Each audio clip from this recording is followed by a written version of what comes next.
महाराज जी, आपके चरणों में कोटि कोटि प्रणाम।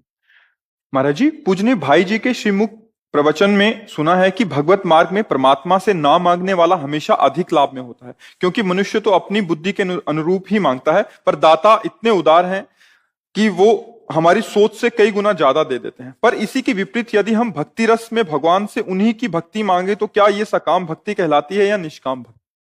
भक्ति की मांग तो सब भक्तों ने की है।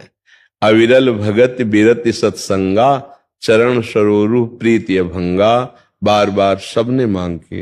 ये मांगना भक्ति बढ़ाने की बात, भगवत स्मरण की बात, भगवत प्रेम की बात, ये निष्काम ही है।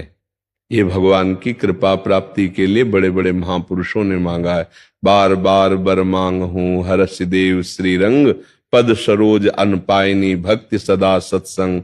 तो भक्ति, सत्संग, प्रेम, सेवा, इसकी मांग तो भक्त के हृदय में रहती है। हमारे यहाँ सेवक जी महाराज कह रहे हैं, मांगो मन मनसि दास अपनी करी, पूर्ण काम सदा हृदय। हे पूर्ण काम, आपको मेरी जरूरत नहीं, पर मैं मांगता हूं आप अपनी सेवा में मुझे रख लीजिए। ये तो महान प्रेमियों ने भी मांग की है। ये मांग तो अत्यंत आवश्यक है और हर भक्त के हृदय की मांग ऐसी होती है। लौकिक सांसारिक वस्तुओं की जिनकी मांग है उनको सकाम भक्त कहते हैं, अर्थार्थी भक्त, आर्त भक्त। लेकिन ये निष्काम भक्त कहे जाते हैं तो भगवान से प्रेम प्राप्ति, भगवान से नाम जप की, भगवान की भक्ति की चाह करते हैं। तो हमें ये चाह करनी ही चाहिए।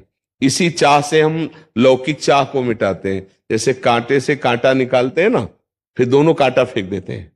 ऐसे ही एक अचाह स्थिति होती, कुछ भी चाह नहीं रहती।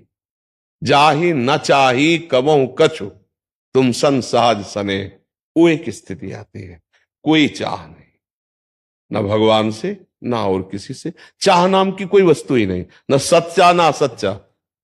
एक स्थिति आती, पर एक स्थिति में इस चाह का सम्मान है, और एक स्थिति आती जहां कोई चाह नहीं रहती।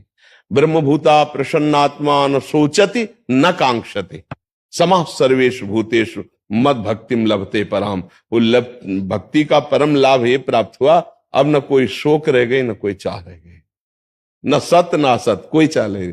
पर सत्य चाह एक उससे नीचे की बात है कि हाँ करनी चाहिए, पर एक है जहां कोई चाह नहीं रह जाती। आप समझ पा रहे?